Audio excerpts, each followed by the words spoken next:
La crisis y el nuevo orden. Una leyenda tenaz pretende que los reyes católicos, aliados con el pueblo, derrocaron el poder de la malvada nobleza. El estudio cuidadoso de las crónicas y de la documentación permite afirmar, por el contrario, que los reyes se apoyaron constantemente en los nobles y en muchos casos hallaron en ellos la cooperación necesaria para reorganizar el Estado. Nunca se les hubiera ocurrido la idea de prescindir de la clase más influyente del reino y con la que además estaban personalmente vinculados. Fernando V, por su madre, descendía de los Enríquez, almirantes de Castilla. Su hija ilegítima Juana casó con el condestable don Bernardino de Velasco. Su nieta fue mujer del duque de Medina Sidonia. Varios fueron los factores que contribuyeron a forjar una alianza entre los reyes católicos y la alta nobleza. Los enormes repartos de tierra en Andalucía y Extremadura para la nobleza y el crecimiento del comercio lanar, del cual los reyes católicos también recibieron ventajas, la institucionalización del mayorazgo, que concentró en 25 familias la mayor parte del suelo castellano, fue un punto de unión entre los intereses del rey y de los altos nobles. De ahí se explica que los segundones, hijos no primogénitos, tuvieran a su cargo, merced del rey, la mayoría de las encomiendas de las órdenes religiosas, así como la tenencia de los castillos del realengo. El brazo militar del Estado requería de los nobles para integrar sus cuadros y la preeminencia de estos no sufrió ningún menoscabo del trono. Antes bien, los dos se aliaron y si antes el aristócrata segundón hacía justicia en su propio nombre, ahora la hacía en nombre del rey, sin que sus privilegios fueran tocados. El éxito de la corona estuvo en darle estabilidad y garantías a la alta nobleza para que ésta, tradicionalmente sediciosa y reacia, colaborara en un proyecto unificador donde llevaría el papel principal.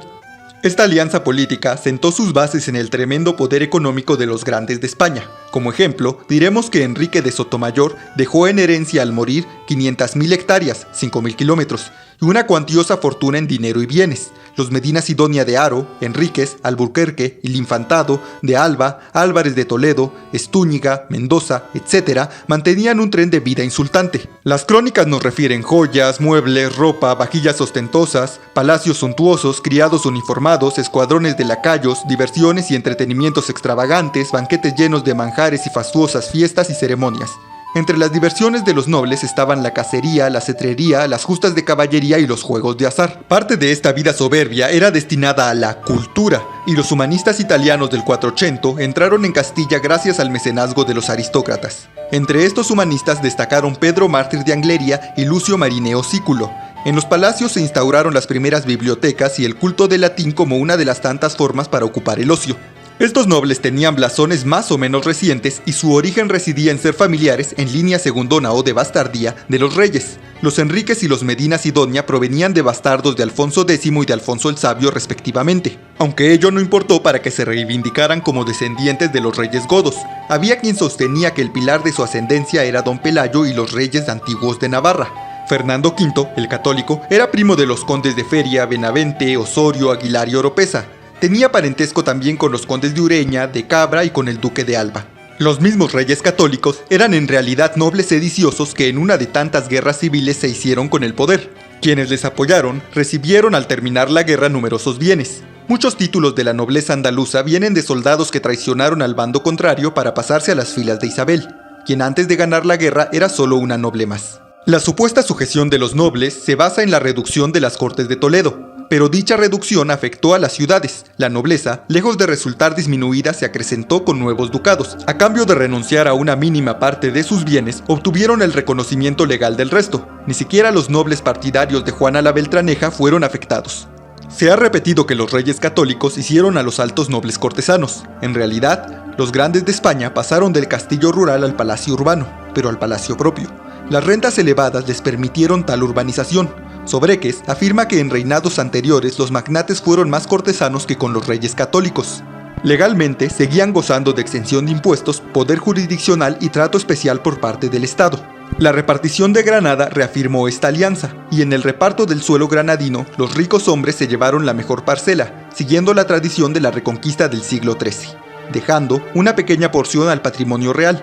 El comercio de la lana se organizó sistemáticamente como una alianza con la nobleza que regía la Gran Mesta.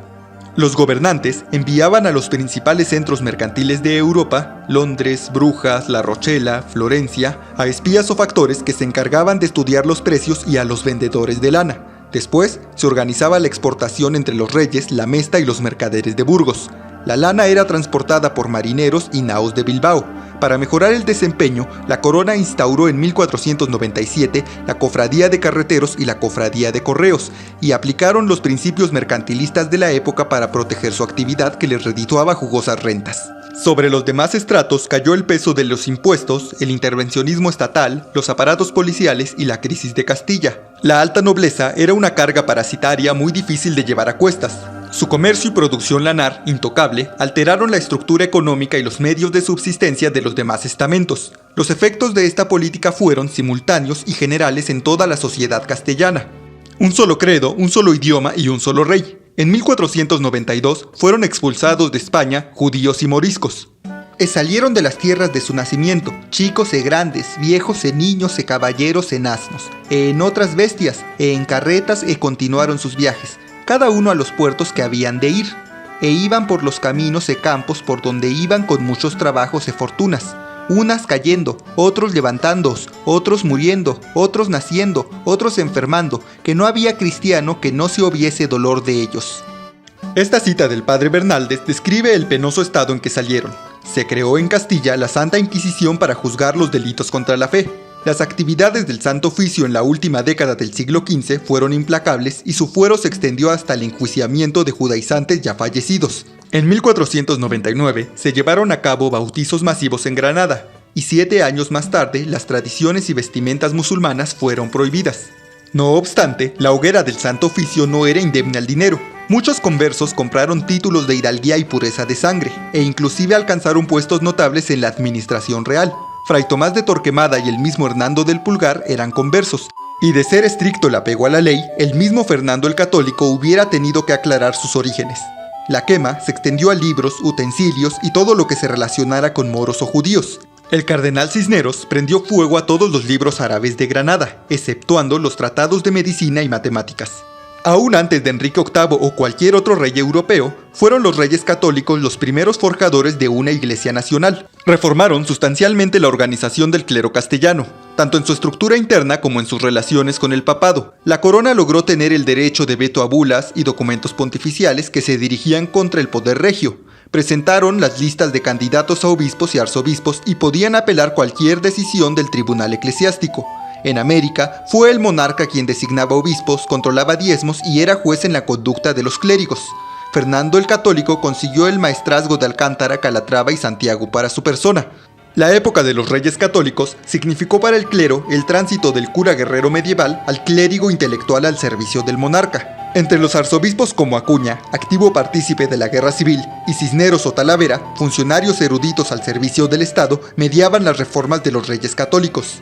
En 1479, el clero castellano era tan corrupto como los altos nobles. Pedro Mártir de Anglería aseveraba que encontrar prelado noble con talento era tan frecuente como hallar un mirlo blanco. En Salamanca, los franciscanos se paseaban públicamente con sus concubinas, y Margarit expulsó a las mujeres de un convento por ser fembras de abominación. Los franciscanos conventuales de Toledo, ante las reformas y prohibiciones de Cisneros, prefirieron emigrar a África con sus mujeres y volverse maometanos, antes que aceptar abandonarlas y apegarse a la ortodoxia. En 1512, el Concilio de Sevilla prohibía a los clérigos usar vestidos de seda o de colores llamativos, cinturones de oro y plata, cabellos largos, concurrir a tabernas, emborracharse, jurar y salir después del toque de queda. Conminaba, el padre Deza, presidente del concilio, a sus clérigos a parecer por lo menos decentes a los ojos del público, ya que no lo eran de corazón, y les recomendaba abstenerse de concurrir a las bodas de sus propios hijos y de no testar en favor de la mujer a quien la opinión pública señalaba como su manceba. La renovación de Cisneros comenzó con la orden franciscana, luego se extendió a las demás. En 1517 no quedaba una sola comunidad conventual franciscana en Castilla. La observancia se había impuesto y el cardenal culminó así su servicio al rey en la segunda regencia del reino. Las reglas internas se endurecieron. Los sacerdotes debían residir en su parroquia, frecuentar la confesión, explicar el evangelio cada domingo y adoctrinar a los niños en el catecismo escrito por el cardenal Jiménez de Cisneros. La Biblia se tradujo parcialmente, las obras devotas en latín también. En 1508 se fundó la Universidad de Alcalá de Henares, donde se formarían los dirigentes y burócratas del clero y del Estado. La reforma religiosa buscaba renovar y educar al clero para sus nuevas funciones, instruir al pueblo en la religión oficial y adiestrar a los futuros ejecutores de la Iglesia castellana para incorporarlos a la unificación. Es justo señalar que la reforma respondió también a un espíritu de reflexión por parte de la generalidad creyente de Castilla y a una mentalidad religiosa que profesaba una auténtica devoción, afirmada por la victoria de la cristiandad contra moros y judíos en 1492. Los movimientos mesiánicos y milenaristas de la América hispana tienen su origen en estos sucesos, al igual que el surgimiento de los místicos de Castilla como Santa Teresa de Jesús y San Juan de la Cruz. Pasemos ahora a describir la relación entre la corona y la baja nobleza. El creciente intervencionismo del Estado castellano perjudicó y socavó los antiguos privilegios alcanzados por la baja hidalguía. El proceso que había dislocado la democracia vecinal en el siglo XIV en favor de una oligarquía adinerada se agudizó con los reyes católicos, culminando con la designación de corregidores para todas las ciudades principales. El corregidor usurpaba las funciones ejecutivas del ayuntamiento, trasladando al rey la potestad de gobernar. Por otro lado, las elecciones en las villas se efectuaban a la sombra y al amparo del rey, habiendo siempre favoritos de la preeminencia real. El poder autónomo de la baja nobleza en las ciudades se encontraba en pendiente, y el caudal de las rentas fue el que determinó, más que la vecindad, las probabilidades de éxito de un individuo para ser electo. De allí que los judíos conversos adinerados tuvieran muchos cargos en los ayuntamientos de finales del siglo XV. Esto nos conduce a otro problema, el de las ventas de las cartas de hidalguía. Los reyes católicos fueron realmente pródigos en vender testimonios de nobleza y en armar caballeros. Esta nueva nobleza obtenida con dinero llevaba un tren de vida muy superior al de los antiguos hidalgos de procedencia bajomedieval, a los que fue desplazando de diversos puestos municipales o administrativos. No es de extrañar entonces que tiempo después los conquistadores insistieran en la limpieza de su sangre o en la antigüedad de sus apellidos. La limpieza de sangre era un estatus surgido a partir de la revuelta de Pedro Sarmiento en 1449. Debido a que muchos conversos mantenían en secreto sus costumbres judías o moriscas, se quería que los aspirantes a puestos religiosos o a títulos de hidalguía demostraran que sus 4 abuelos eran cristianos. Esto con el fin de evitar que mezclaran o confundieran sus antiguas creencias con la religiosidad cristiana. En realidad, el estatuto de limpieza de sangre nunca fue un impedimento, y los conversos notables por su caudal o por su inteligencia se encumbraron con rapidez, incluso en los puestos eclesiásticos. Ejemplo de esto último son Tomás de Torquemada, Santa Teresa de Jesús y San Juan de la Cruz. Estudios de modernos genealogistas han verificado que en los últimos años del siglo XV, la mitad de la baja nobleza estaba compuesta por burgueses enriquecidos que habían comprado el título, y la otra mitad procedía de antiguos guerreros libres. El fin de la Reconquista trastocó los criterios de ascenso social radicalmente. Las aptitudes, y sobre todo el dinero, sustituyeron el valor y el arrojo. El hidalgo caballeroso se vio ridiculizado como un personaje anacrónico. Las grandes obras del siglo de oro satirizaron y se mofaron del hidalgo noble por los 4 costados, y pobre también por los 4 bolsillos. El Lazarillo de Tormes y Don Quijote, tan solo por mencionar las obras más importantes, evidencian esta situación. Tratemos ahora a la clase campesina, quien llevaba el peso de los impuestos del rey, los tributos del noble, los diezmos del clero, las rentas del hidalgo y los altos precios del burgués. El 80% de la población castellana era agricultora. La reforma fiscal la perjudicó, pero el daño letal lo recibió de la ganadería lanar de la aristocracia. El duque de Béjar tenía 25.000 cabezas de ganado, el duque del Infantado 20.000, el monasterio de El Escorial 40.000, el de Santa María de Paular 30.000, etc. La Mesta devoró los campos agrícolas en el mediodía castellano, y en este proceso fueron decisivos los reyes católicos.